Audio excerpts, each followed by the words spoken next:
The At Your End Step podcast is brought to you by Comictown. Check them out at www.comictown.net and search for Comictown Gaming Center on Facebook. Previously on At Your End Step. Dave, we tied after last week. That's not true! That's impossible! Search the deck lists. You'll know it to be true.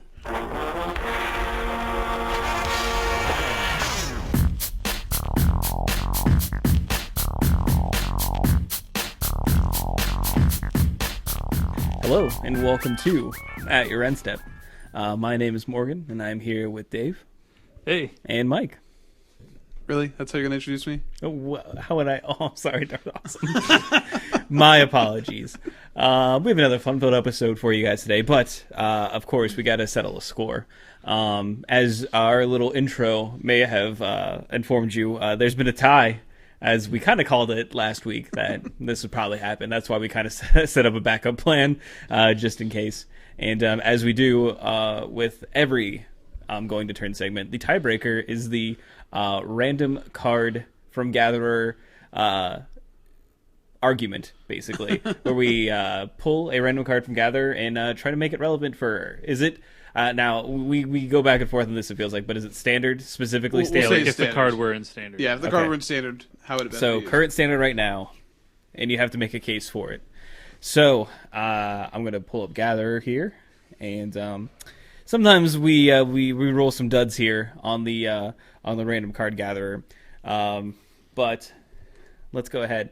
Now, I really want to determine randomly how we do this. So, give me a second here. I'm going to put this over here. I'm going to open my deck box here and grab some dice. Oh man, this is and for real. Let's see here. Trying to be quiet so it doesn't pick up. So Dave will be odd, Mike will be even. All right. And Dave is going to go first. Okay. Can I defer? I guess that would be I'll the go traditional first. option. I Okay. was just wanting to know if I had the option. Patriots fair fan enough. wants to know if he can defer. Interesting.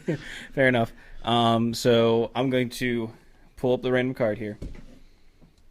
I'm going to try to be secret about it, so they don't get any advantage. Can you show me the card once you find it? All right. Well, So the first card that so we I know got what is it does? Basic Planes, so we're gonna have to re-roll. That's not playable. You might be right. How many basic planes is Esper Dragons playing currently? 0. Oh, then yeah, it may not be playable. I played 4 of them, And all right, fair enough. and I liked it very much. All right. Can't do that one either.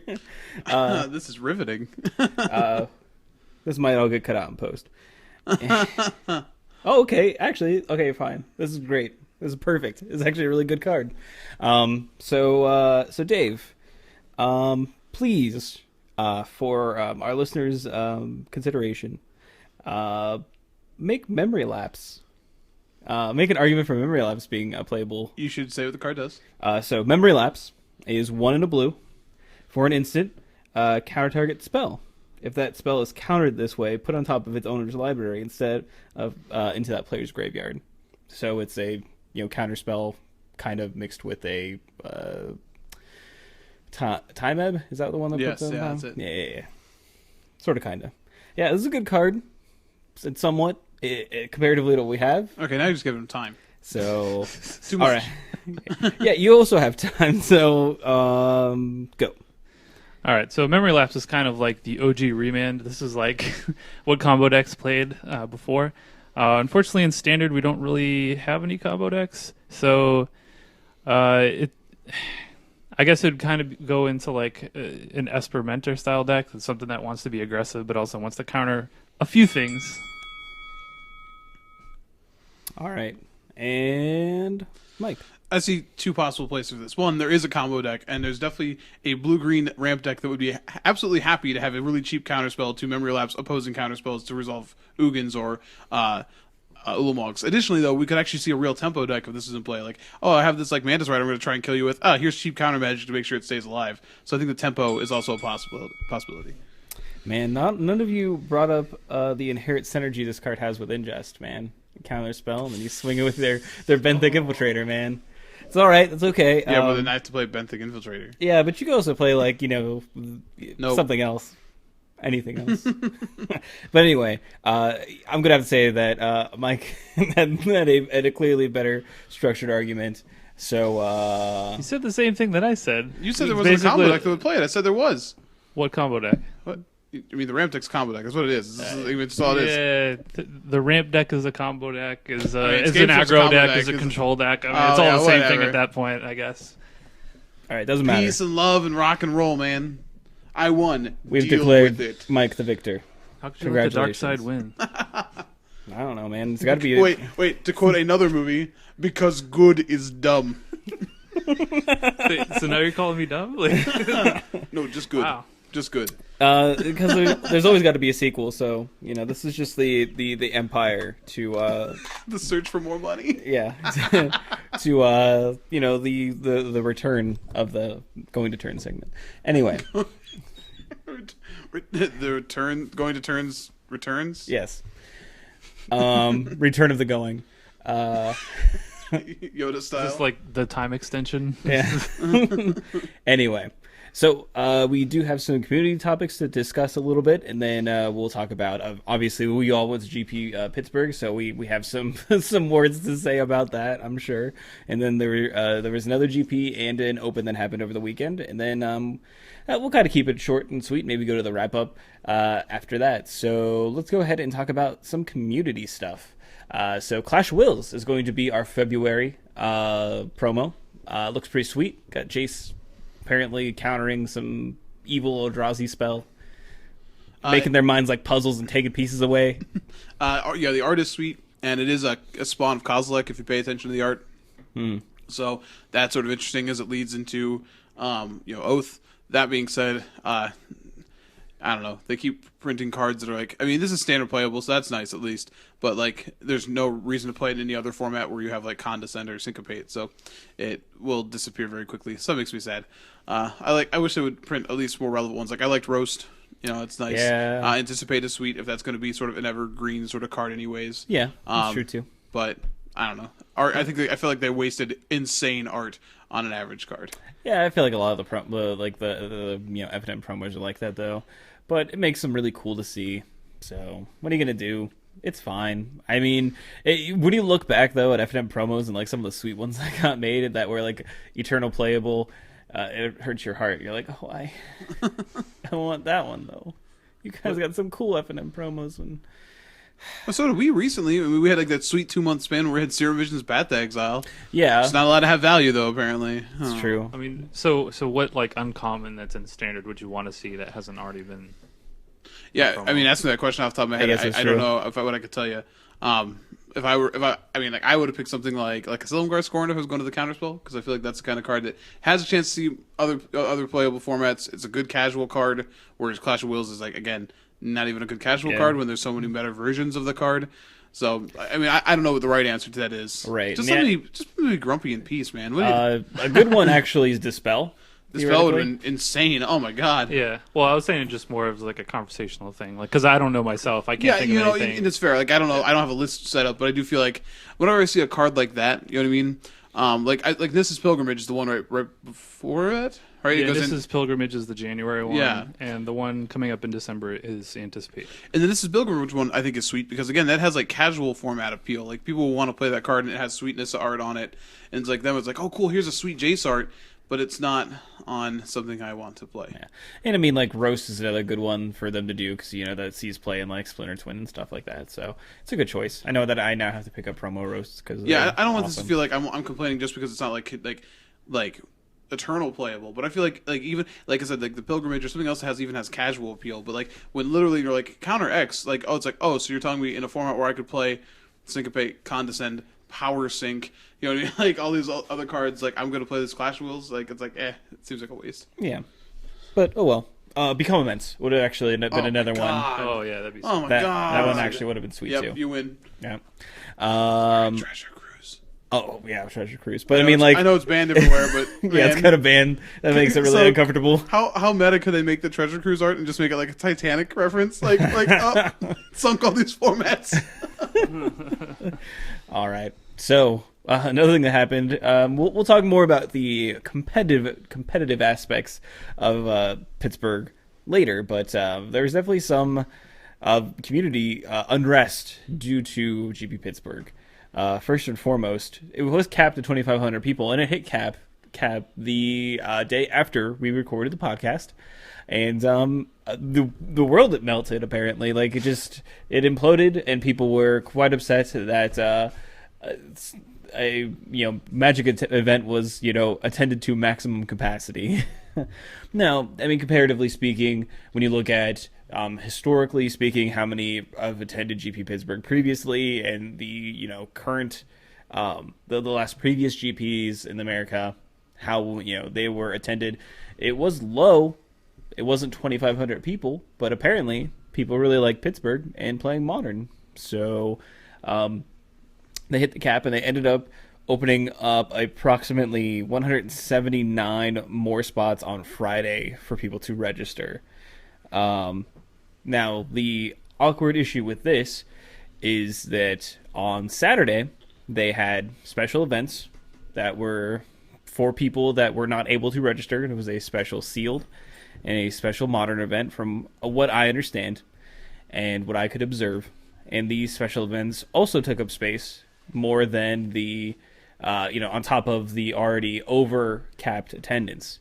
Now, if you put all this together, there was no room in the venue, like for side events, like Winnaboxes, standard side events, like 8-man side events, were not firing, and they didn't fire until much later in the 5 evening. or 6 o'clock. Yes, correct. Like, it was bad, and remember how I reinforced that I was going to GP Pittsburgh just to play side events? Well, I was actually going to GP Pittsburgh to hang out with Mike during his buys, and then to kind of just walk around and do nothing until I got to play in a Winnabox on Saturday.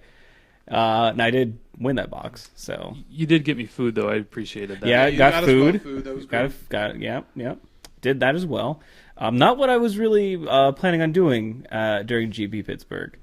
Yeah, this was definitely, like, being there. It did not leave a positive taste in my mouth. Now, Sunday was obviously a lot better. There was not nearly as many people there, and side events were firing all day, and like there was always lines. There's just lines for everything. It was like GP line. GP single file line, GP kindergarten. Find your buddy. And so that was nice. You could play in any number of events that you really wanted to. And not to mention that they'd actually discounted a lot of the events for the entire day. So instead of being $15 winner boxes, they were $10 winner boxes. Like everything was discounted by the $10. So they did do that nicety to the player base there at the very least. But it was very dissatisfying. And I can say that me wanting to attend another professional event series run services, whatever, another PEZ event is not high. It was really cool too. As GP Detroit next spring is Modern and run by Pez. Oh, cool. And GP Columbus is a Pez event. So, well, hooray. Awesome. I should point this out for listeners and for anybody who might hear this who's involved with Pez. You are lucky that it was Morgan who was inconvenienced, because I would have been in someone's face. And I don't mean like I'm threatening violence. That's not what I mean. I mean I would have been yelling at somebody and getting a lot of anger off my chest. I was angry for him. It was ridiculous. Okay. Now, what's frustrating is a lot of people were complaining about the cap, right? That really wasn't an issue. The cap wasn't an issue. Well, yeah. The issue was they didn't stick to it. They didn't stick to it. Just stick to the cap. Why do you have a cap in the first place? Now, we did talk to a vendor who suggested that one of the issues that Pez hasn't really run a Magic event in years. They used to do Origins for Magic events, but even Star City has sort of taken that entirely over with, at least they had in the past, with the Invitational. That ostensibly won't be true anymore, but that's neither here nor there. And it was talking about how like the cap should have been lower, with the final numbers still being 2,500, because they didn't make room for the people who were coming up Friday for like last chance qualifiers. So like everyone who won a last chance qualifier should have the option to be able to register for the event. So they had to make room for those people, and they tried. Like, had they just stuck with the cap, though, it wouldn't have been nearly as much of an issue. By not sticking with the cap, they created all these other issues that just was, oh my god. But you could tell if they had even stuck to the cap, the section of the convention center they had rented out was not equipped for the amount of people that were going to be there either way. One concession services, and you mentioned the line already. Oh yeah, the bathrooms were horrific. Yeah, I was I was gonna say that when you said GP line, it was like a line literally for everything. There was like line out the doors for bathrooms, in between every round. I literally waited in line for 20 minutes at the concession stand to get a water. Yeah. Because there were no vending machines anywhere in there. How many entrances to the building? Oh, at least our portion of the building. One. At one time, there were 3,000 people in that room. Yeah. One. But not only that, like we were told about the judge staff, like they were. Did you mention the numbers? Like they're understaffed. Oh yeah, there was comparatively for GP Atlanta, they had about 80 people. 80 judges for 1,500-ish players. Right. This event, they said they had around 50 to 60, more than likely, for over 2,500 people. You had people like in the side events, even on day 2, like screaming for judges across the room because they just weren't enough of them. And that's the judges' fault. They end up running ragged. You know what I mean? And they take the brunt of this from the players, and that's not their fault at all. They're getting hired by the company. Yeah, and that shows that. So, as I would like to see like why that was the case. Like, is that just all that you had staffed, or could you not get enough people to do that? And why did that happen? I mean, that's a lot of conjecture, obviously, but I think that's an interesting like case study to happen, and an interesting question that I would like answered. Well, I know they were tagging people like quote unquote activating judges that last couple of days leading up to it, but like if you put so many people on a wait, like you can't assume that they're all going to say yes like at the end. Yeah. You know what I mean? Like people make other plans. It's crazy how that works. But no, it was the worst run GP I've been to. And I've been to multiple pastimes events and been very angry. Dave, at one point you literally made a joke about how you kind of wish it was a pastimes event. It wasn't wrong. I mean, we had recent experience with going to a pastimes event, and it wasn't that bad, I guess. I mean, the RPTQ aside, it was not, I guess, that bad. But yeah, it was just too many people. Now some of it, I'm not going to put it all on Pez, like some of the things I mentioned with like the lines to the bathrooms and the concessions and the not having the vending machines. That's on the convention center as well. And I've been to a GP at the same convention center as this one. Wasn't as many people, and it was fine. So it's just the amount of people. It was just, and this is why you kind of mentioned like people were kind of upset about the cap itself. It's like this is the exact reason why they have caps on GPs. Right. This is why. So we went over cap, and everyone probably had a relatively negative experience at the GP. It feels like. Exactly. I mean, once you hit a certain number of people, even if they could technically squeeze out a few more people, into the main event, it affects everybody's experience. Yeah. And it was just it wasn't a good time. We were 37 minutes over on a round. That's almost another round. 7 minutes over on a round. I died in round 8 of the tournament. It was 8 o'clock. Yeah. In round 8, I died quickly in round 8. It was very aggressive. It was infect. I was done in 10 minutes. Okay, you weren't done till this is the issue they were trying to solve by switching to this format, a long time ago. It just, oh my gosh. Yeah. It's so frustrating. Very frustrating. I mean, miserable for the people who were there just to do side events. Miserable for everybody. Even the people you did well. I mean, did you really win? Suit your heart. I mean, so the saving graces were definitely the food. We had a lot of good food in Pittsburgh, it felt like. I mean, we weren't there for that long, but everything we ate was pretty good. We found a cool robe. We did find a cool robe. Yeah. You're welcome. You're welcome. If you didn't see that picture, you got to get on Twitter and check I sacrificed my dignity to provide you with that picture. There wasn't very much. It's not a whole lot, so it wasn't that much of a sacrifice, but I did do it. So you're welcome, world. We definitely played some funny songs on a jukebox, and that made us laugh. It may or may not have been Tom Jones and us leaving. So, but yeah, it was. We had good stories, and we will have good memories from it. I would just wish that they were Magic related and not us doing other things in Pittsburgh related. Also, go to Pittsburgh because apparently they have insane oatmeal, raisin, white chocolate cookies. Yeah, if you're in Pittsburgh and you haven't gone down to like where the Parmenti Brothers is, that little square, there's like a Christmas village set up. There is a place that sells desserts in that Christmas village. Cookies are the best thing ever. Yeah. Dave is the one who wanted to go back for more. Not this Yeah. fat guy. Dave. I left with like 3 on Sunday before we headed out. So. Yeah. So I guess to closing before we move on to this, like the question that has to come out of this is why people already mentioned this, but like why are other places that run these why is Legion awarded 0 GPs, but Pez has 3 if you're talking about from now to Columbus, and they may have another one. I don't know for sure, and they don't even they took like a year off of doing Magic events. Like, why are you doing that? Like, why are you punishing one company and letting another company just run an event into the ground?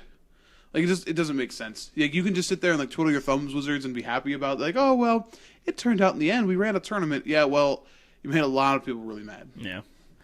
I don't know. There's just no transparency with it, and that's why we ask these questions, because we don't know. We have no idea why one of tournament organizer gets picked over another or anything like that. At least as far as I know, I don't have the answers of it. So if anyone else does, enlighten us. Now, yeah, before we get off this, I just want to say, in all fairness, there were a couple good things from the GP that I will say. The pairing site that Pez had set up was pretty cool, and I definitely enjoyed that. I guess technically speaking, yeah, they had a lot of good things. Yeah, they had that, and also when the side events were running, I played in an 8-man side event on Sunday, and it was kind of cool about how they had that set up where they had like a projection screen, and it kind of showed you, as it was filling up, you could kind of see where it was on the board. So it's like if you sign up, it would move as people would sign up. So you could just look up at the board and say like, oh, okay, it looks like it's about to start or whatever. So it's very nice. That was nice. Very nice. Advanced digital and like you could kind of see it was like Magic Online. You could see how many people were in the queue. In the queue, yeah, exactly. And you're like, oh, 8, jump in the queue. Yeah, 7, jump in the queue. So I thought that was great. So yeah, I mean, it just felt like, and I don't know this for sure, but you said, that they were understaffed as far as judges go, and I think that really took away from the overall experience. Yeah. And that was really the big downside. But, there were a couple of things that were good about it. So it wasn't all negative. Yeah, I wish all tournament organizers would take their system, in all honesty. From the looks of it, though, it was very proprietary. So, I mean, clearly that is a nice innovation, but a few nice innovations don't necessarily outweigh like the atrocious of Saturday of the actual event. So oh well. But enough belly aching about how the event was run. Let's actually look at some lists, look at some numbers from the events. Belly ache about how we did. You guys can do that. Yeah. So let's take a look here. Obviously, we said there was a total of 2,500 plus 100 in 79, so 2,679 players attending GP Pittsburgh. And first, before we talk about winner's circle or anything like that, let's talk about our experiences. I did some side events. I did 3 side events. Ooh. I did 2 winner boxes and a 2-headed giant draft with Mike, and Mike beat me in the second win a box, and then we lost to Mike and I lost to one deck in a 2-headed giant draft. This deck was insane. He had Oblivion Sower, foil Oblivion Sower, Ugin's Insight, Fathom Feeder. It feels like he had like a million other like rare cards. His deck was just super high quality, and we couldn't beat it. So. Yeah, could not. His teammate literally like did nothing for multiple turns, just like sat there. Was it like the arch enemy boss? Like you gotta a little bit, yeah. So that's all right. But I think Mike and I both like for side events wise, Mike and I both walked away with a box pretty much, which is pretty sweet. And my box of cons was really bad. It was so sad. I got like 2 fetches out of it. But hey, I mean, I don't know what else you were expecting to get. like more than 2 Like fetches. 3 fetches. Yeah. I guess. Yeah, maybe get lucky, get like 5 fetches, and be like living the dream. Anyway, I picked up the blue green commander precon, so I'm gonna be building a snake commander deck because I don't know, I need something. I'm bored clearly. Snake. Yeah, it's gonna be Metal Gear Solid theme because the guy makes some unblockable, so he's like infiltrating and then stealing secrets. Because I'm gonna play like all the enchantments that when you attack, they hit, you get to draw a card. So You gotta get a mini cardboard box, or like to like Yeah, to exactly. put on your guy to denote it's unblockable. So I'm pretty excited about that. But that was my event for the most part. Yeah, I don't think either one of us want to expound too long on this. I played like Red Green Blitz, like 1-drop zoo. Nothing real spicy about it, just like what most of the lists have seen. I went 5-3. I lost some very, very close matches, as you will playing a deck like this. I lost my first round to Abzan, where my opponent was at 2 for, and both games was at 2 for infinite turns, and I drew 0 lightning bolts in the match, so it was upsetting. I lost to a Merfolk player who was I think he was a really nice kid and was excited to be there, and I never drew second land in games 1 or 3, and it's awkward because it's the kind of deck where like you're on the draw with like a really good one lander. You have to take those kind of hands, and I got punished on them, so I ended up losing to Infect, and the guy nut drew me so hard, so it was rough. And the day took forever, and like I was only playing like 15-minute rounds anyways, so it was really a miserable day. But pretty sad. I had a string of 3 day 2s in a row, so I was kind of sad to blow that. But then I got to play like in a win-a-box and win on Sunday, so that was literally all the Magic I played. It was standard, by the way, not modern. I didn't play that deck again. Yeah, so I played Grixis Delver, like I said last week. Definitely got fully punished for not having buys for this tournament, and Modern is definitely like one of those formats where it's just if you're playing round 1 and 2, you really can play against anything. You don't know, and the way that my deck was set up, it was metagamed against a lot of the top tier decks. So against some of the random things you might face, it really wasn't as good. So round 1 got paired up against Esper Mill. Was able to beat that. Round 2, and this is really probably the only interesting story I have from this tournament is so round 2, my opponent goes like turn 1 mountain go. I'm like, okay, maybe he's like burned and just didn't have a creature. Turn 2, he goes mountain, Manamorphose, Gataxian Probe, Ritual, empty the Warrens. I'm like, oh, okay. I actually could have survived it because I drew a Fork Bolt in the Snapcaster, so I could have killed off enough goblins and blocked enough to like not completely be dead. But then he had a Goblin Bushwhacker in the next turn, so I'm like, okay, well maybe it's just some kind of like all-in red deck or some kind of weird storm that just kills with Empty the Warrens and Bushwhacker instead of Grape Shot. So I ended up boarding out like all my Terminates and my Lightning Bolts and brought in Thoughtseize and Counter Magic. Then game 2, he goes turn 2 Warren Instigator. I'm like, oh, we made a mistake. And definitely died to many goblins of all varieties. So he sided out the Storm package, I guess. I'm glad that Gerblin Sturm killed you. Yeah. So yeah, that's one of those decks that you wouldn't really expect to face if you had 2 buys. Maybe you would, but probably not.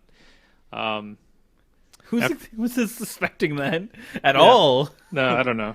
I played against Goblins decks, but Sam Stoddard. yeah. He was playing Pile Driver. Played against 5-color Slivers in round 3. Was able to beat that because I had Blood Moon in like games 2 and 3. Then I started playing against Blue Red Twin, which I beat. Naya Zoo, which I beat. Lost to Bring to Light Scapeshift, which is a bad matchup for me. That's a matchup I wouldn't expect to win. Beat something. I can't remember what. And then I ended up losing. I played it. Then round 8, I got paired against Lucas Siao playing Abzan, which is probably my worst matchup for Delver. So lost in 2 not close games.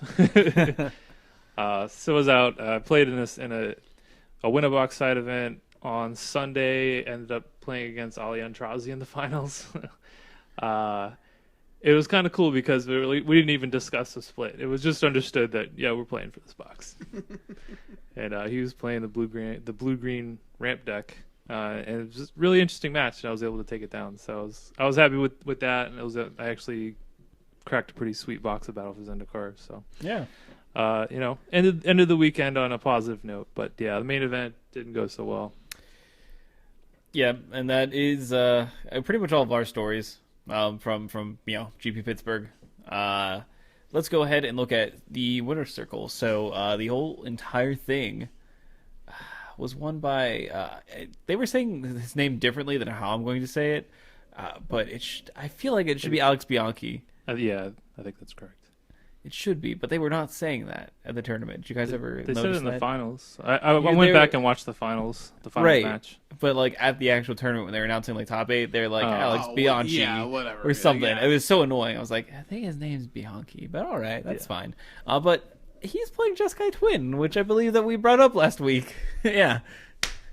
Apparently, he was like, "Oh, it's actually right here. This is where this deck's been." Did you forget about Dre? So technically, we called 50% of the top 8. Bloom was in the top 16, and Jeskai Twin won the whole event. I mean, at your end step, I'm going to drop this blank now. Yeah. I mean, How do I? Hold on, let me take it out of here. don't. It's gonna make a lot of noise. It's not gonna be good for anyone. Nobody wants to hear that. All right, imagine that I just dropped a mic. Yeah. I mean, it's pretty sweet. It's pretty sweet to be like, hey, there's this deck, and it just be like, I just win the tournament. Makes you feel justified in the things you say. Like, it's great. I mean, We're right every once in a while. Honestly, there's something really too insane about this. They only played 1 Wall of Omens, 2 Restoration Angels, had the secondary combo element with Kiki Jiki and Restoration Angel. I really think the main draw to this deck is Path to Exile. Like people, the Grixis versions, you get to play Terminate, and that's one of the bonuses to playing that version as opposed to Blue-Red, because Blue-Red really does not have hard removal. Like, you can watch it just die to like a Goyf. So for this deck to have some game against, it gets to kill Goyfs, it gets to kill Master of Waves, which a lot of those decks really struggle with. I think that removal spell is really, really strong. Okay, let me rephrase that. Obviously, Path to Exile is a strong removal spell, but I'm saying having access to that removal spell makes this list stronger. Yeah, I think you're correct with the main deck, but I think that really the main draw to white is all the awesome sideboard cards you get to play. Oh, that's very true. You get to play Celestial Purge, Timely Reinforcements, Stony Silence, which we saw in the finals. Elspeth. Yeah, I was getting to champion. Elspeth. Elspeth's pretty So good against some Also, decks. by the way, he's playing one of P and Kieran Nalar. Called it. Oh my god. Yeah. So you're telling me that there's a white-red deck that just won a GP that got to play Elspeth and someone related to Chandra? Oh, well, I hear my name being called. That's my mama. No, I had, who else was talking about Elspeth? Lucas Seau, we talked about with Elspeth he for a little boarded bit. in against me, or he didn't. He did board it in against. He me? didn't board it against Yeah. you, but he thought about it. But I really like that card. I mean, how does Jund ever beat Elspeth? They literally cannot. They just roll have over like to a him. Maelstrom Pulse, basically. Literally a Maelstrom Pulse. Yeah. But if this comes down and gets imagine this coming down and killing 2 Tarmogoyfs. Oh. That feels great.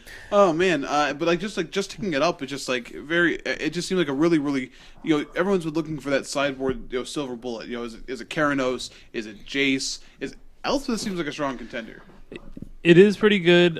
6 mana is a lot for modern, but yeah, I mean, if you can get to it, and in those grindy matchups, then it's definitely possible. I mean, so you played Keranos in your 18 land Delver deck.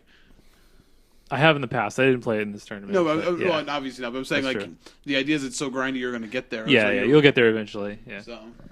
But yeah, I mean, this is a list that's been around for a long time. I mean, we saw Sean McLaren play versions of this in the past. So, he's played basically every Jeskai decks. Yeah, But the yeah, deck's sweet. I like it a lot. I'm a fan.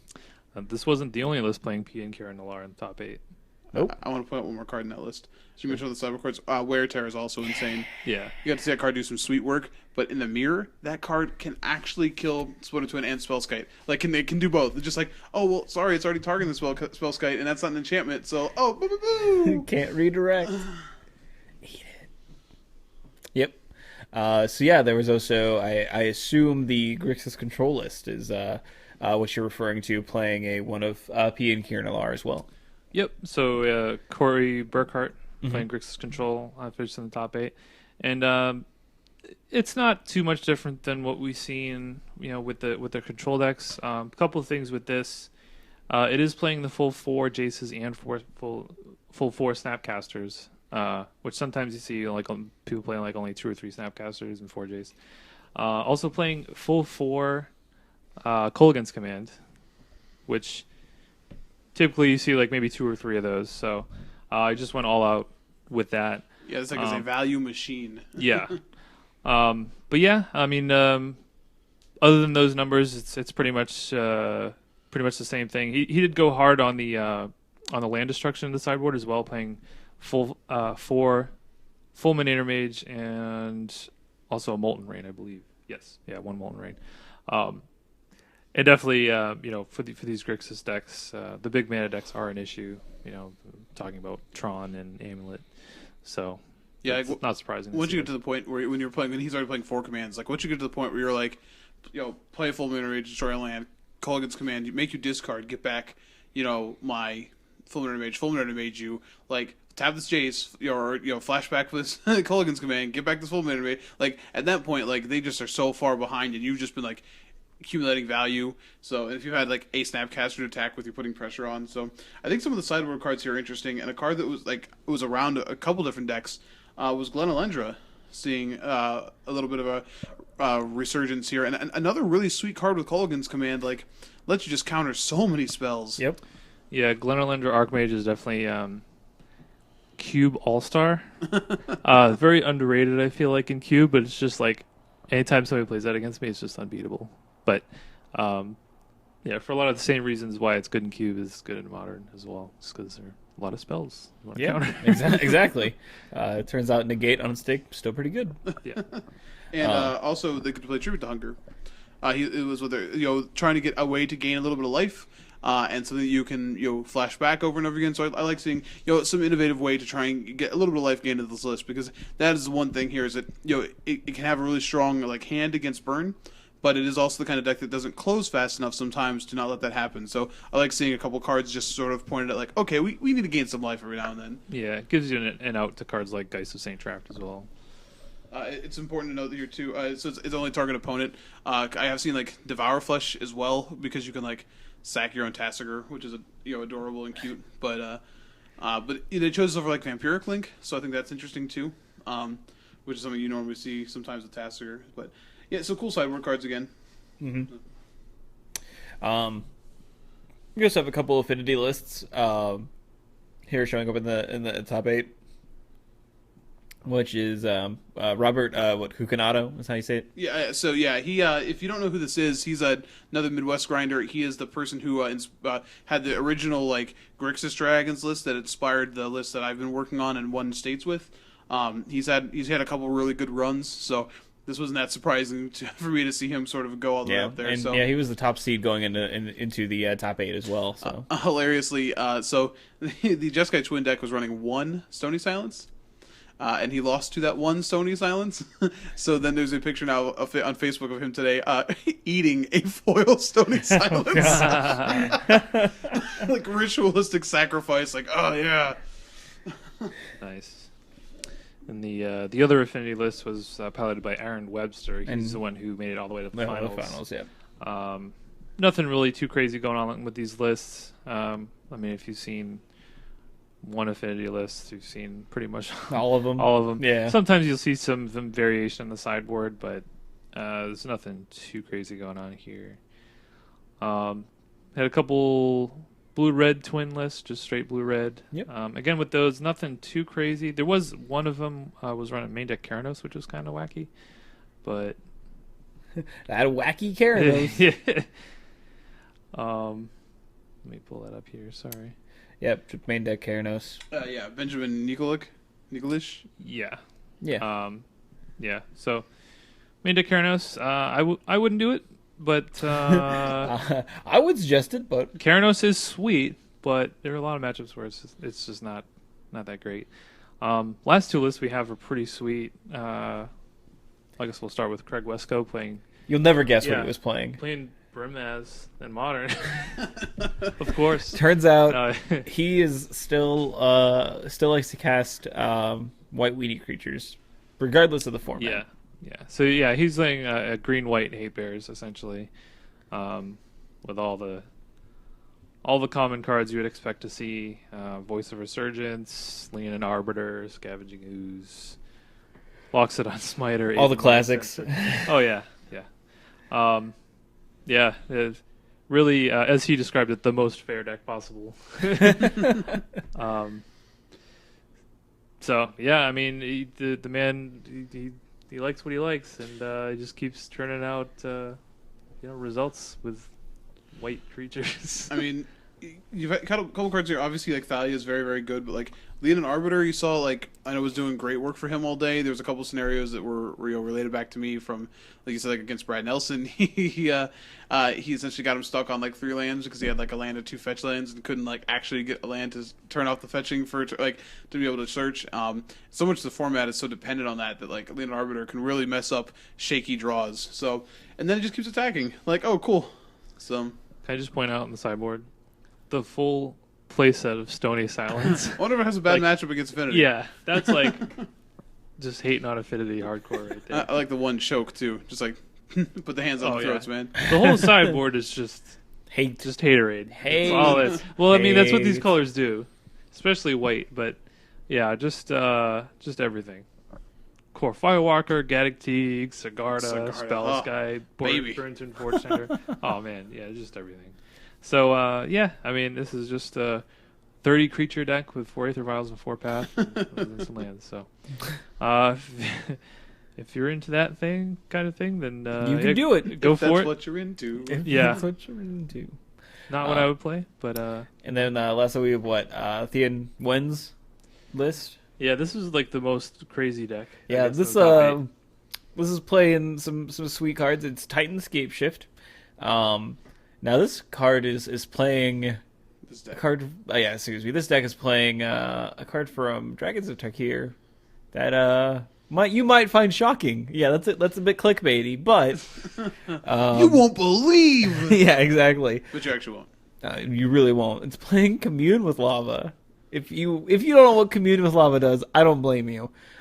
It's basically red X for an instant, and it says exile the top X cards of your library until the end of your next turn. You may play those cards. So, yeah, do this at the end of your opponent's turn. You get your turn to cast some of those cards in exile. I don't know why it's surprising. It's the Red Sphinx's revelation. Yeah, sure. Yeah, you like making these like connections. I like that- making these bold claims. They like, just aren't it's true. actually accurate. Yeah. But it is kind of the Red Sphinx's revelation. Just think about it for a second. Don't think about it too hard. You'll be upset. that it doesn't do more. Yeah, this is a little bit. We were all excited about the Bring to Light Scape Shift, and that deck honestly, was the best performing Scape Shift. If we look when we looked at the day 2 metagame, was Bring to Light Scape Shift. But this version, tagging out a little different axis, a little bit more focused on actual ramping, like with both like 4 Colony Heart Expeditions, 4 Explorers and Farseeks, and Search for Tomorrow. So this deck just wants to like be a little bit faster than some of the other Scape Shift decks, but at the cost of a little less protection. Did we mention that this is just straight red-green as well? Yeah, exactly. Yeah, So there's no blue like you normally would see in It also played 4 relics in the main. Yeah, this is really a really strange Can't list. lose Tarmogoyf, can't lose Tarmogoyf, cannot lose Tarmogoyf. Yeah, just a really strange list, but also very straightforward when you look at the list. There's a lot of 4-ofs in here. It just wants to ramp up. Yeah, well, look at the sideboard. 3-3-3-3. Also, definitely 4 of Cinderglade. Well, yeah, it's not running Steam Vents, so No, that was for you though, Dave. yeah. It's like 3 Ops into Baloth, 3 Nature's Claims, 3 Anger of the Gods, 3 Chronodos, 3 Rending Volley. Like, I want these for Twin. I want these for Tron. I want these for like it's pretty simple. Yeah. By the way, how many Bring Delights made the top 8? How many Bring Delights made top 8 in this? Oh, cool. I don't know what you're talking about. Yeah, I'm so sorry that you're right. We could have predicted the Commune to Lava version. No, but actually, this list it looks like it has a lot. It has a much better chance of just like killing you with value Valakuts. Yeah, like You don't even need to cast Scapeshift. You can actually just get a couple of Valakut to play and just like keep searching out mountains. Yeah, just like you get the idea. Like you get to attack with your with your Primeval Titan and just like chip shot them too. It's just like old school Valakut. This is really like standard Valakut. Man, we get some like Lotus Cobras in here and just really go to town. Like that's what we're missing, right? I can't remember if that deck played. There was a rug version that was. Okay, maybe it was just Keller because he's addicted to Lotus Cobra. But but yeah, that's a pretty spicy one in the top 8. I'm definitely surprised to see it, to be honest. But it's cool. I'm glad that decks like that can, rise up. And I'm pretty sure that's the first time we've seen that Commune with Lava do anything.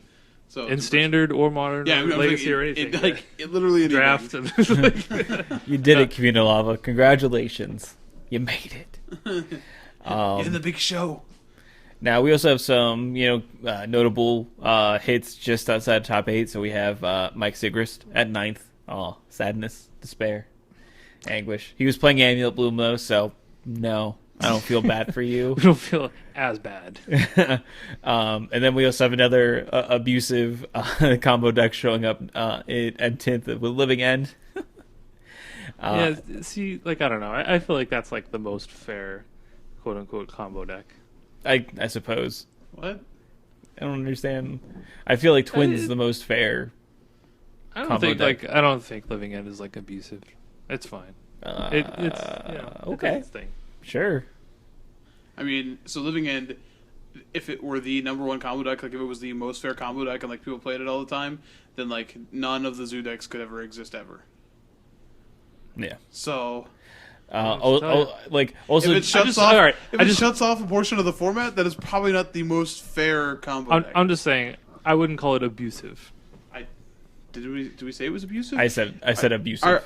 Has Living End done something to you? Do you need like you're really defensive right now? You could find like a group for you. All I'm saying, Living with Living End. I would. You don't need to feel dread or I don't know. Have any violent outbursts. Yeah, I don't want to. Release the beast within, Dave. So I feel like Living End is abusive just for the sheer fact that it is one of the combo decks that play Simian Spear Guide, and I feel like combo decks that play Simian Spear Guide are doing things that are inherently abusive. Yeah. Is it just like, why is that card legal? Yeah, exactly. Yeah. I guess like I don't think it's the most fair one. I do think it's one of the easiest. Like it's one of the easiest combos to hit out. Like it dies to remand. Yeah. And or any piece of graveyard hate. So it's easiest to interact with. It doesn't mean it's not like unfair inherently though. Yeah. And then I just want to mention this gentleman just for his name because it's Brendan Reginbald, which sounds like a combination of Reginald and Archibald, which sounds the most regal. I'm fairly certain I know him. I think he's a judge from the Cleveland area. Nice. He's playing Naya Burn, not Mardu Burn. Don't get tricked. Don't get tricked by Wizards' website. They have it labeled as Mardu Burn, but there's definitely no black cards. Don't overlook those black cards. They don't exist. And I just want to mention for his name. Sounded very regal. And then Anthony Hoon? Hein, maybe? Yeah. Not sure. Sorry if I'm Anthony. mispronouncing Yeah, that. Anthony H. playing Blue Black Fairies, showing up in the top 16 as well. So, yeah, I believe he went undefeated on day 1 as well. That's awesome. Surprising. We haven't really seen fairies, since Bitter Blossom has returned to the Yeah. Bitter Blossom has not necessarily made that deck, rise to the top as many feared. There are a lot of decks in Modern that if you get the right matchups, you can do pretty well. And Fairies definitely has the tools, to beat up on a certain portion of the metagame. So.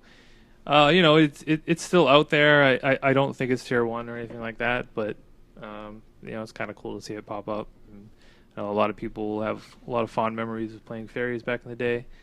I only played it for a short period of time, so I'm not one of those people. But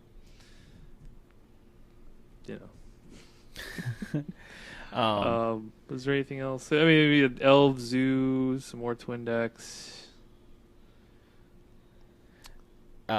We have our first instance of Green Tron in the top 16, piloted by Tim Turner. It's Sorry. Not what we're gonna say. I'm not that Tim Turner. Timmy Turner. Um, Your wishes do come true. not that he did not have any fairy godparents to speak of, as far as I know. I didn't see any, so maybe I wouldn't be able to see them. They were his sleeves. And then we have Ben Weinberg with Jund showing up as well as one of the few Green Black X decks that do show up in the top 32. He had Brad Nelson playing Infect. Infect, yep, for sure. He lost to Craig Wesco playing for top 8 in the last round. He had a feature match. And then there was one other person I wanted to point out. Oh, Matt Tumovich playing Affinity, finished in the top 32, and you might remember a couple weeks ago he won the Star City Open in... Where was that? Atlanta? No, that was GP. Dallas? The week before that, yeah. Was it the modern one? It was standard, I believe. I don't know then. Yeah, but a name I wasn't familiar with before the Open, but clearly, I mean, he did pretty well for himself at this GP as well. Yeah. So awesome. Well, if we look at the Day 2 metagame breakdown, we see that Affinity was the top being 10% of the field with 32 converting over to Day 2.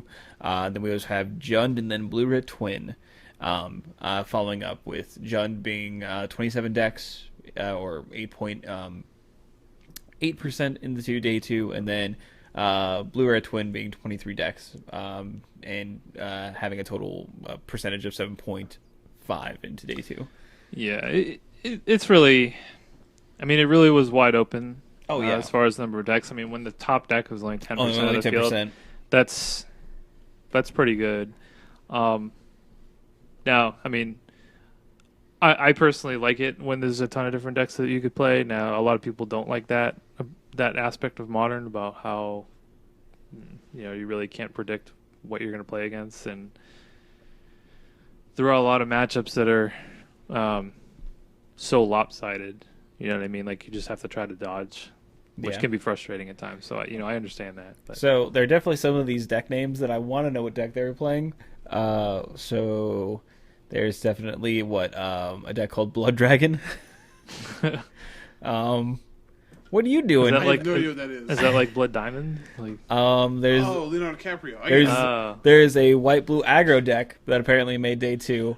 My guess is that's a like a Geist Dragon Lord Oversight deck. Probably. And that's my guess. I have a better guess about that than I do about Blood Dragon. I don't know what that is. Yeah, I want to know what Blood Dragon is. I assume it has to do with Blood Moons and then Dragons. So it's probably like a big red deck. I hope the guy playing this just like would like cut his palm and then like cast over a dragon. Just like bloody dragon. Sorry if that sound was like really grotesque as I made it. It was like really close to the mic. I apologize for that one. Just no, people liked it probably. They liked Blood Dragon? Yeah. Good. Maybe. How about two mono green Trons? Yeah. Maybe that's just mislabeled. I don't know, but no, that was a thing. Like right before the tournament, there's apparently, I think, mono green Tron being like a potential avenue to go with that deck now. I think. I suppose. Lots of interesting stuff, and then and Lantern Control showing up as 1% of the entire Day 2 metagame. Still kicking around apparently. Kinda, though the gentleman that won the last Modern GP, Zach Elsick, chose not to play Lantern this weekend. Yeah. So I don't know if that's just an indication of people are more prepared for the deck now. That's on people's radars. Makes it not as good, or just not at all fun to play, or if he was just bored with it and he's like, he did have a deck tech, and I don't know if his attitude was just like, I just wanted to try something else, or if he actually felt that it wasn't as good. I'm not sure, but anyway. But yeah, I mean, it was a pretty healthy representation of what's going on in Modern right now.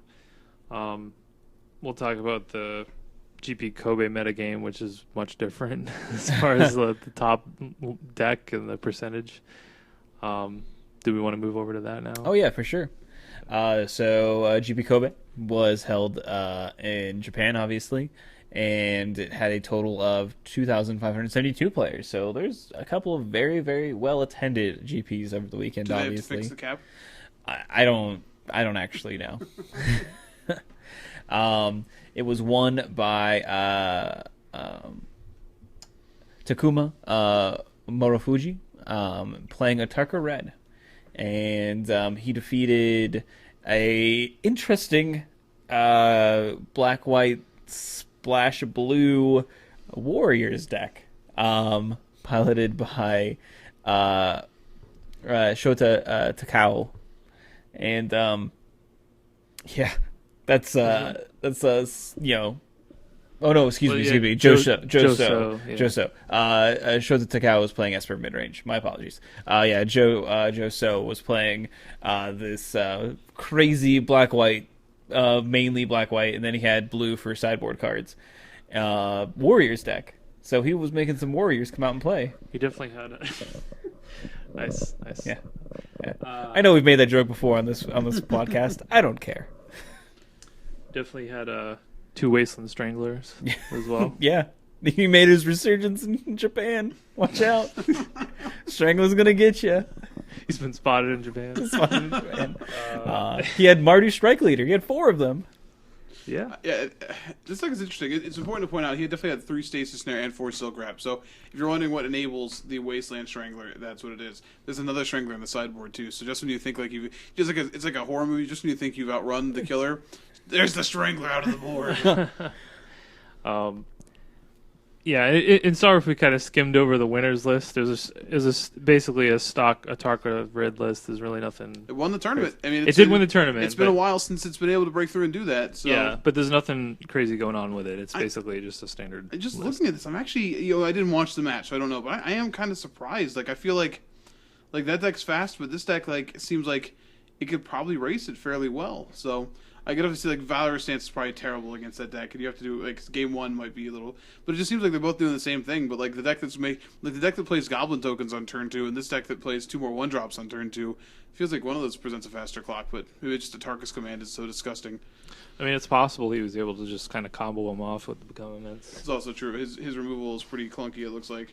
Some ultimate prices in the board, but I mean, this deck was definitely sweet. I mean, somebody chose to play as many Kithians as they did Gideons, and no one's done that so far. So, yeah, that's like the final Planeswalker to ignite their spark in the standard format, and someone did it. Do you think Wizards like NASA mission control, just like all right, we have a cut to top 8. All right, hold.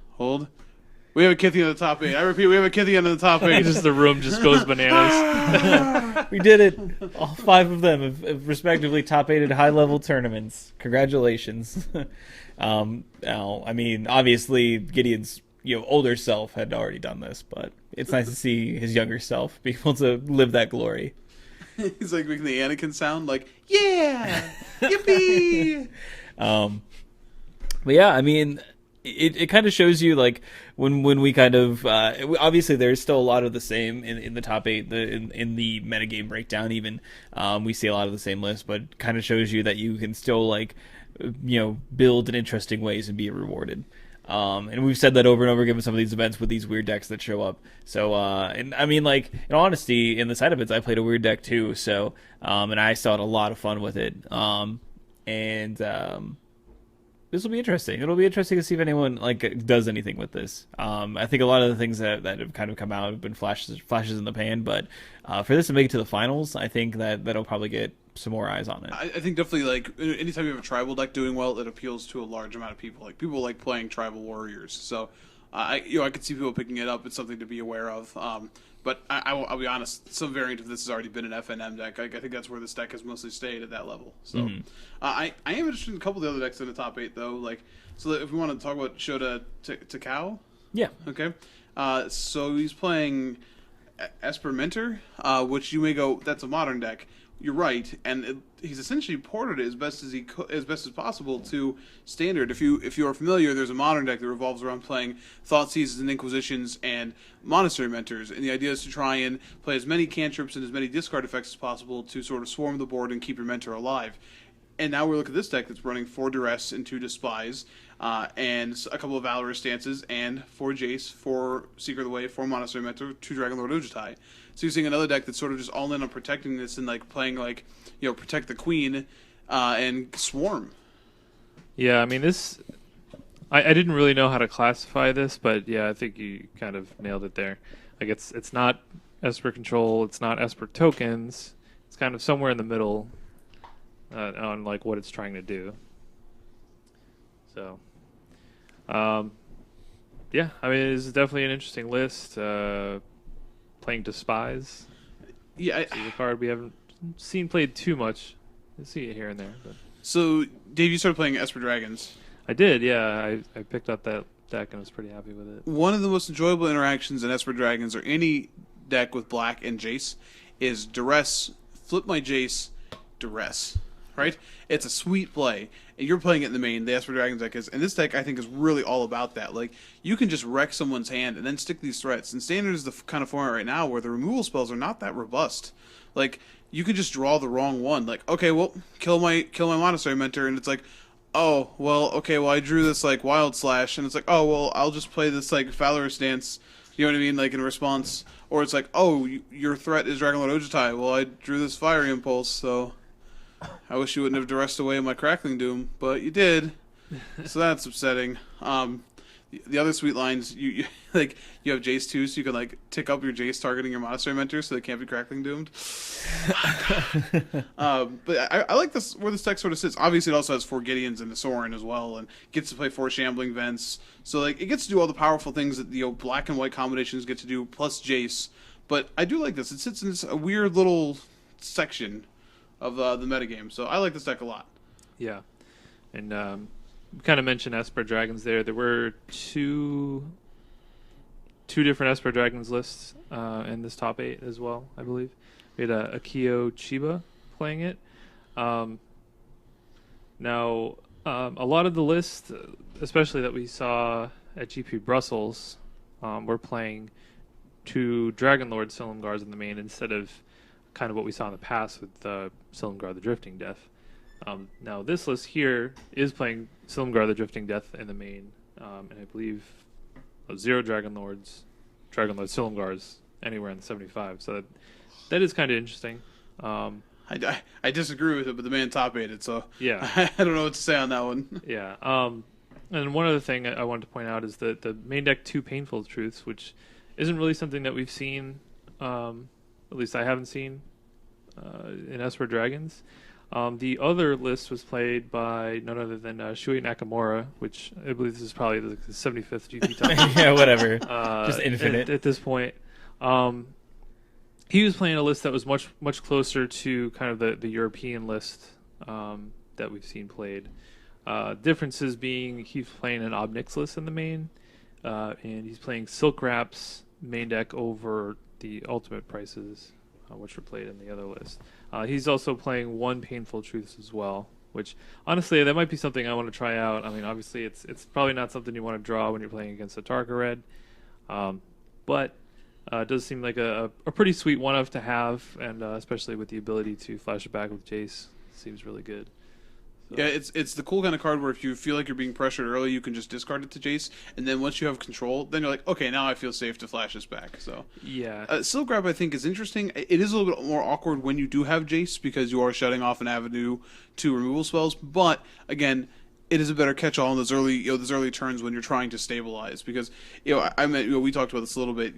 Cards like you're playing. No, this list is playing 2 Utter Ends.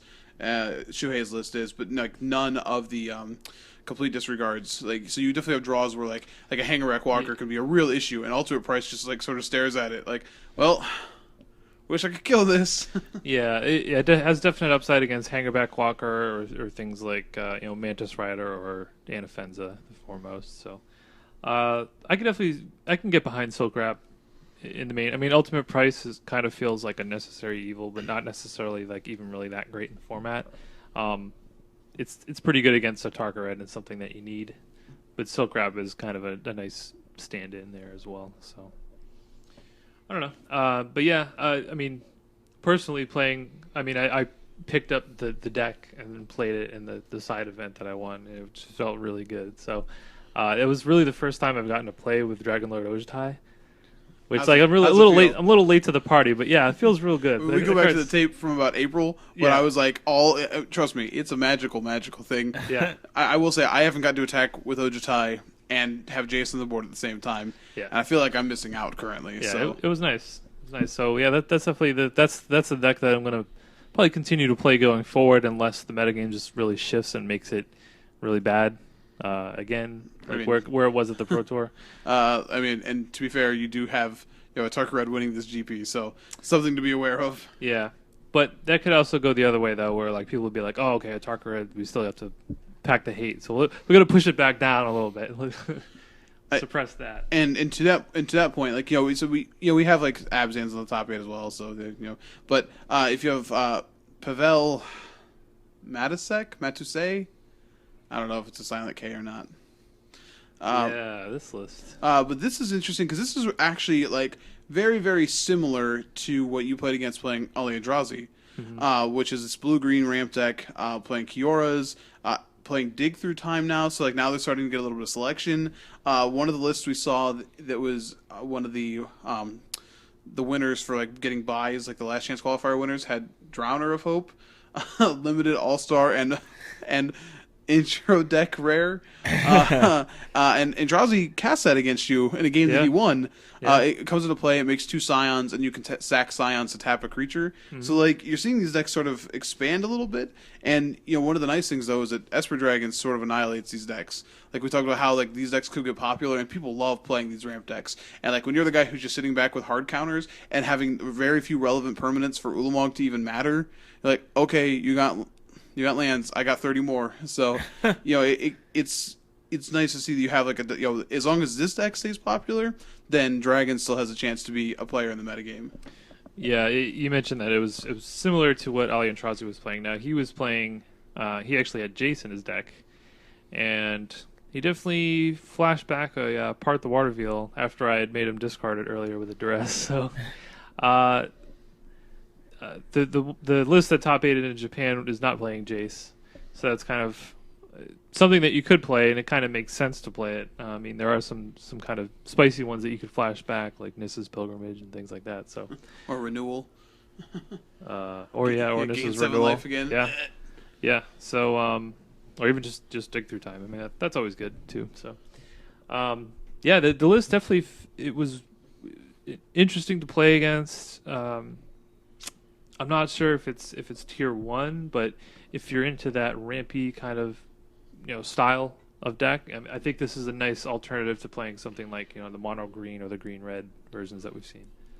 It was interesting too, like Dig Through Time. I think this version has to play Dig Through Time because they don't get to play Shrine of not Shrine, Sanctum of Ugin, which was a way to keep chaining threats.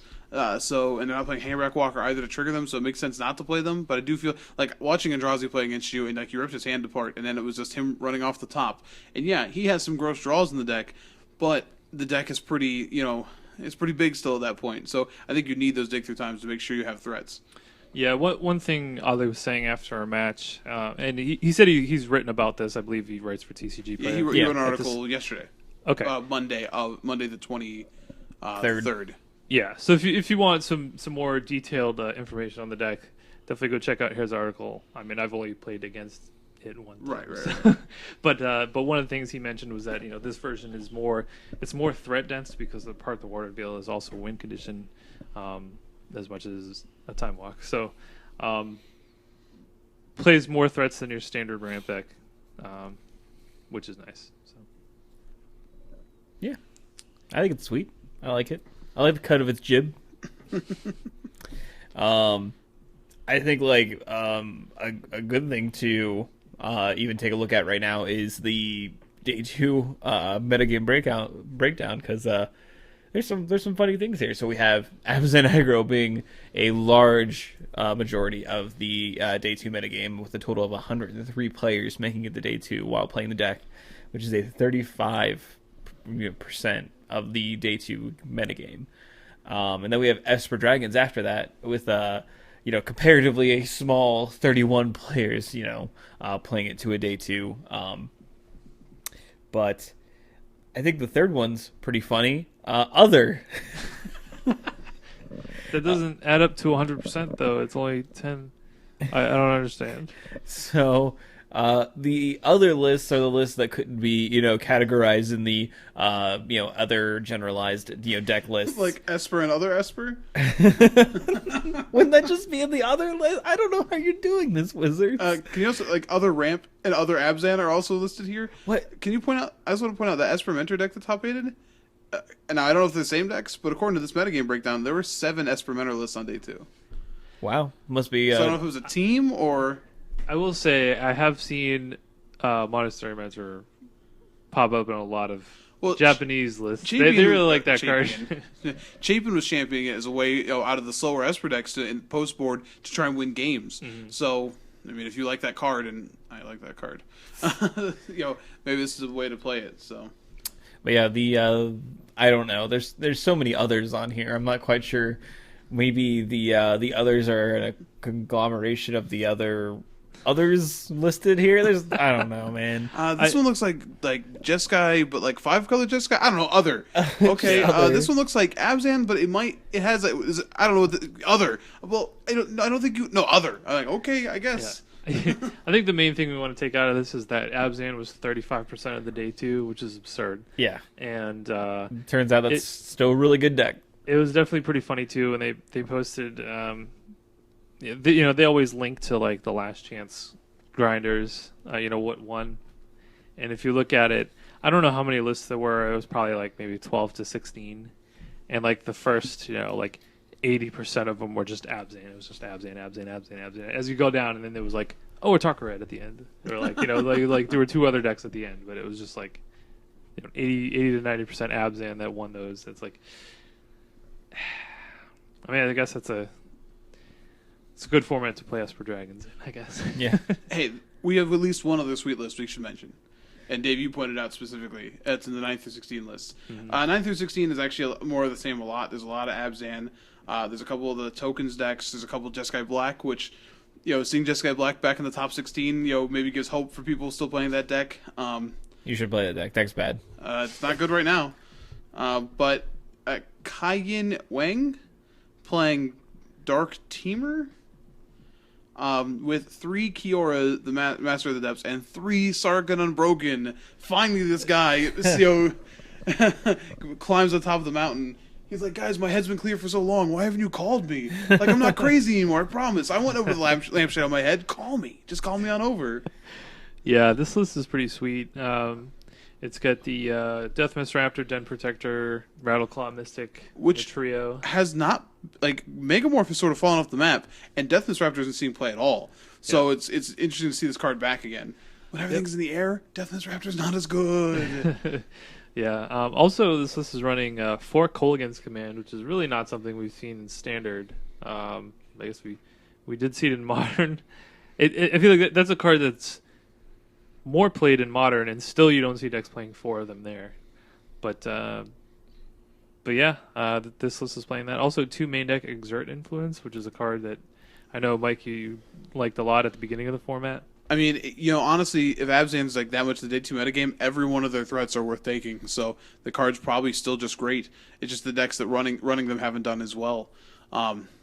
Insert Influence still does great things. And in this deck, the way it's set up, like, trying to go through here, there's Prairie Stream too. I mean, you could even take like Dragonlord Ojutai that's tapped, which is so big. Man, I want to do that. And then untap it with Kiora. Exert Influence this. Untap it. Your turn. Like, wait, what just happened? So, I know it's a corner case, but I like looking at the deck and just going, yeah, I see what you're doing here. I like this. I got to do that against Ali Andrazi. I Dragonlord Silumgar, took his Kiora, then untapped my Ojutai. Yeah. That was nice. I lost that game, but, whatever. It's fine. It was still sweet. I think this mana base is really insane, too, because it's like 13 one-ofs. So yeah, I was gonna say he definitely has like 10 just one-of lands in this. So I would want to register that mana base. It would not be fair. Clearly, you didn't play during Kamigawa block because that was like I played the gifts deck and it was literally like there weren't enough spaces on the deck. So list. You had 2 deck lists that were just stapled together. Right? It almost came down to that. The other side. Yeah, it almost came down to that. It was so absurd. Japanese GPs never fail to, No, give some spicy lists. there's a lot of others that like to. Yeah, I you don't know know, about that one so much. so many others. Anyway, let's move on to the Open that was over the weekend. It was held in lovely Kansas City, and Had no coverage. that no coverage is so weird. So, from what I was reading, apparently this one got added after the original wave of opens were added, Oh. and they already had commentators set up. And because they're like, essentially contracted for so many, like they were like, "Hey, can you guys come do coverage for this?" And just like, "No, we have plans that weekend." Cedric was definitely at GP Pittsburgh. Right. So. Yeah, So, and that makes sense if you're going to add like events late like that. Like you just can't expect that when you only have 3 coverage guys, and even 4 maybe if they're trying out Jerry. Like it makes sense. So, Yeah. And unfortunately, this tournament was boring. Apparently, all that spice we just talked about over in Japan Did not make it way. None of it made it to Kansas City. it was won by Abzan Red. I mean, like this list it's been around, but I mean, like he's playing some sweet things, playing some. He was playing Colligan. Colligan, which is insane. which is awesome. And I mean, it's not like it's the best, but I mean, meh. And we do have Josh McClain showing up playing Teamer Black, which per his Twitter he was not necessarily that impressed with the deck, but still managed to top 8. So congrats to him. When I look at these lists like that, like I was like, okay, like sure, Splash for Tassiger, that makes sense. Okay, we're playing some Sarkhan, Son of Breaker, Snapping Gnarlid. Get out of here. Like, I don't ever want to cast that card to this deck. Like, especially if I'm holding up like a Stubborn Denial and I draw a Snapping Gnarlid, I'm gonna just like look at the 2 things, look at my opponent, and just be like, I quit.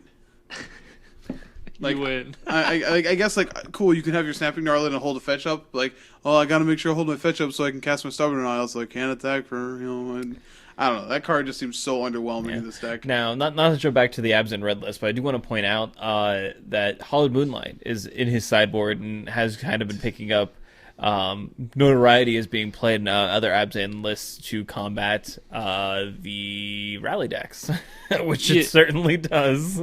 Yeah, I feel like we kind of shortchanged Matt Carlson here with the Abzan Yeah, Red. I'm sorry. This list I was is kind just of so spicy. disenchanted with the rest of this stuff. I'm sorry, Matt. Yeah. I truly am. He also list is is playing spicy. one of Secure the Wastes as well. Yeah, he's got one Secure the Waste. He's playing Colligan's Command and Crackling Doom, Dooms. Oh yeah, like it's got some spice. For sure. Got some Dragon Master Outcast on the sideboard because why not? Yeah. Well, so you boarded in the Den Protectors. Yeah. You just right? keep bringing it And back. you just keep bringing it back. Yeah, He's I like, mean, it's the take same that, Jeskai idea. Black. I can literally do that better than you too. Yeah, it's the same idea as like Ojutai's Command bringing it back. So, yeah, I mean, like the fact that this not only top 8 but took down the whole tournament that's pretty impressive. I think. So Sorry. good on him. Speaking of Rally, though, that deck did do fairly well, and Matthew Tickle once again in the top 8. Just like he's like, why can't I quit you, Rally? So, that deck didn't exactly. It had a couple lists that did well in Kobe, but after its really impressive performance in Brussels, it would be interesting to see if it sort of like took over or got beaten down, and it looks like it did a little bit better here than it did in Japan. Yeah, I know. Speaking of the Kobe GP, I know Li Shitian, I believe, went X and 3 playing the Rally deck, and that's something that he's been playing for a decent amount of time now, to good success.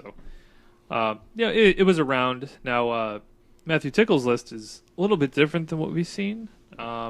He's playing Liliana, which we haven't really seen in the 4-color list that I guess are standard. He's playing Calastria Healer in this list, which is an ally. That's the 2-mana 1/2 that whenever it or another ally enters the battlefield, you drain 1. So that's kind of an interesting take. I'm not sure how necessary that is. Yeah, I don't know. Like, Zulaport Cutthroat is an ally, and that's an ally, and that's it. So, like, I don't know. That seems... I don't know if that's definitely better than even, like... I don't know, what's the Thrall, the 2/1 that gets a guy. Like, I don't know if it's better than that or even, like, Soul Time Emissary. Mm-hmm. Like, it seems cute. It is pretty sweet in multiples, like if you bring them all back with Rally the Ancestors. Sure, I mean, it gives you probably a slightly higher percentage for, like, those combo kills. Yeah. So... Yeah, but this version, some of the more standard lists we have, it's just like just a ton of 4s in the list. It's just 4 of all these, and he's definitely. It looks like he shaved an Antuco Husk. He's only playing 2 Catacomb Sifters, only 3 Grimhauer specs to kind of fit these cards in. So I don't know if he was just trying it out or if he felt that it was necessary. But yeah, it's definitely an interesting take on the 4-color rally deck. Is there anything else we want to hit on here? The other thing I kind of want to mention is Ryan Hipp in 12th place, playing Jeskai Dragons. So this is essentially Jeskai Black still, like it has Crackling Doom, but he's gone the Thunderbreak region route, playing an Ojutai and 2 Dragonlord Silumgar, like a Crater's Claws in the main, and 26 lands. So this deck, like, feels a lot more like what I've been sort of running. Now has 4 Soulfires as well. But, like, definitely a little bit bigger version of that list. And maybe this is where Jeskai has to start going back to for at least a little while. Like, the versions that have gone, like, sort of the way that Todd Anderson went, were like, okay, cut all the threats, play really dirtily. Like, well, you're just not playing as good of a control game as Esper Dragons. So, like, you can't win that way. So maybe it's time to go back to this direction where it's like, all right, I'm going to play a bunch of threats. So, just interesting to see, somebody trying to inject a little bit more life back into the Jeskai shell. Mm-hmm. And then try something new. 2P and Kieran Delar on the sideboard. Should be in the Then main. we had Todd Anderson finishing in 23rd. He's really trying to grind out the invitation to the Players' Championship, I feel like. I think this was a little bit of a hike for him. Yeah, and he's currently in 6th place overall points-wise, so yeah. Mm-hmm.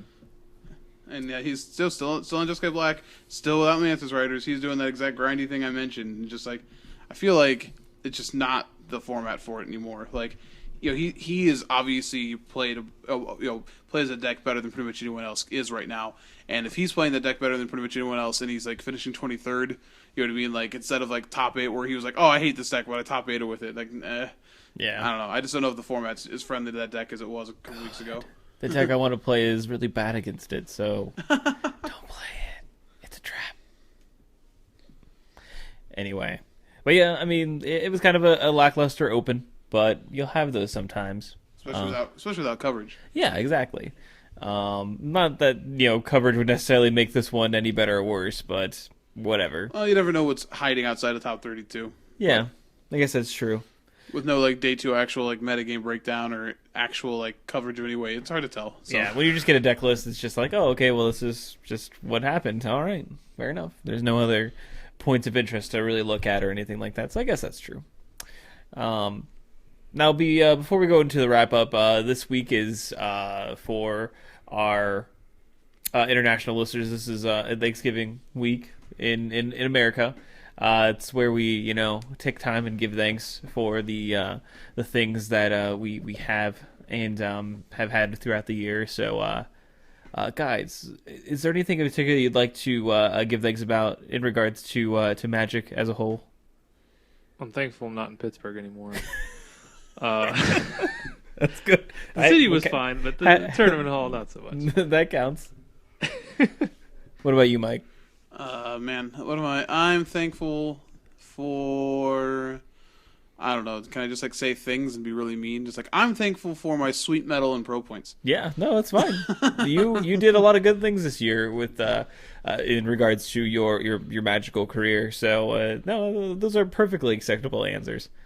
As far as me, I'm glad that we have continued to do the podcast on a weekly basis and been pretty consistent with it. And I feel like I'm really thankful for our listeners. I feel like over the past few months, like we've gotten a lot more vocal listeners, and I always appreciate that. I always appreciate the sweet interactions that we have with them, and so I just want to say that I appreciate you guys and you guys talking to us more. It makes us feel like there's actually people listening, and we're not just screaming wildly into the void that is the internet.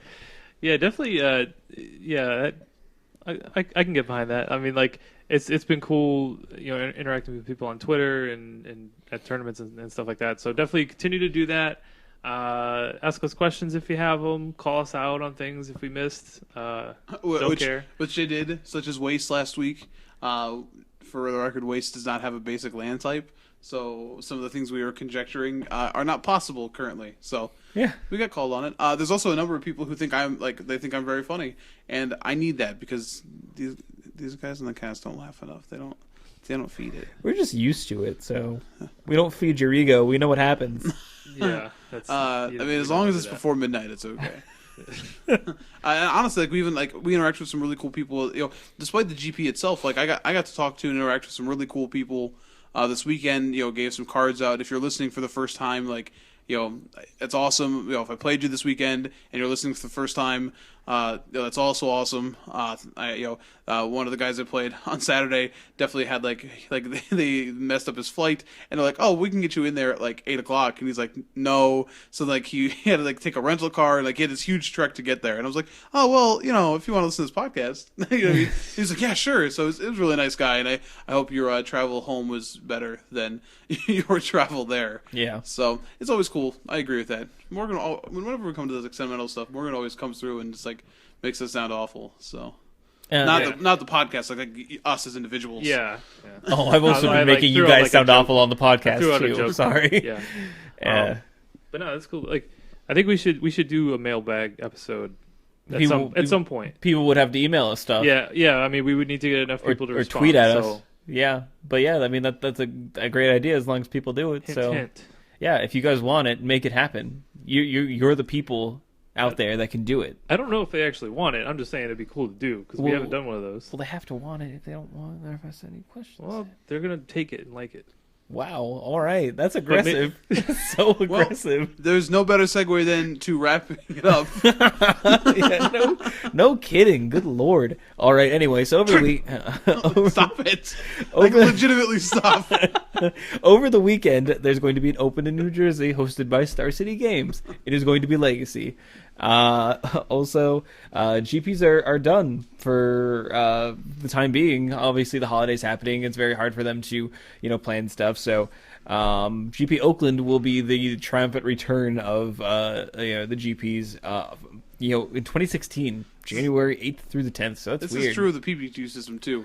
Yeah, those are shutting down until January as well. So it's like a horrible winter barren wasteland. I know. I finally found a sweet standard deck that I like to play, and it's no more PPTQs. Yeah, you got to scrounge for events to enter into. I guess I could have planned that a little bit better, but luckily over the weekend, there are some events you can attend if you live in the local area.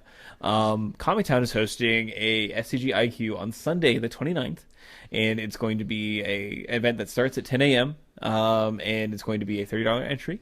But you can qualify for this event for free if you enter the ride queue on the 28th, which is being held at 1 p.m.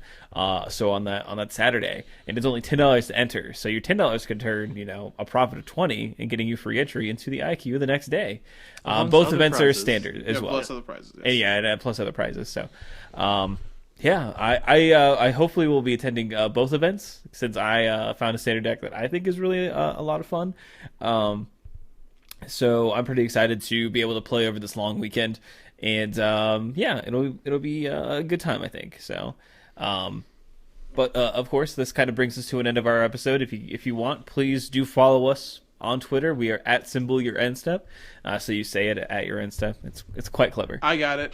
And then we also have an email address, which is @YourEndStep@gmail.com. Also, check us out on Facebook. You can just do a search for @YourEndStep and we'll come right up. Also, while you're on Facebook, check out our sponsor, Comic Town, and you can search for Comic Town Gaming Center while you're there. And then definitely be sure to visit us at MTGcast, where you can also listen to us and tons of other Magic podcasts. So please, give them your ears and your support. Specific shout out, I think this week to Higher Standard. Yes, correct. So we met one of the hosts. Also, both hosts. Both hosts. Yes. Well. I met one of the hosts. Okay, well, he was in and out watching the match. So. Yeah, and then also check out Hardcast, I believe is the name of the show. We also ran into Kevin, I believe, and he was down. He was in Pittsburgh, and I believe he's a Pittsburgh down under. I think he's a Pittsburgh native, so we ran into him, and I've talked to him a few times while at events. So definitely check out his show as well. So I believe that is pretty much everything for this week, guys. But we'll catch you next time, and you have a great one. Bye.